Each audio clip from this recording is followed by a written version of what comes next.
বলেন তো এটা কি? এটা সিম। অনেকের মুখে আবার আনাজ বলা শুনেছি, তাই আজ এটা করবো ভাজি। চলুন শুরু করি। এবার আমি সুন্দর মতন সিমগুলো পিস পিস করে কেটে নিব। তার আগে শুনে নিচ্ছি।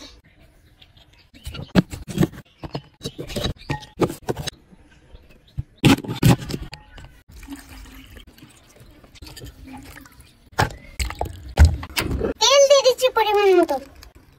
সুন্দর মতন দিয়ে দিচ্ছি। হলুদের গুঁড়া দিয়ে দিব, ধনিয়া গুঁড়া দিয়ে দিব, সর্বশেষে স্বাদ মতন লবণ দিয়ে দিব। তা সুন্দর মতন নেড়ে নিব। সিম দিয়ে দিব।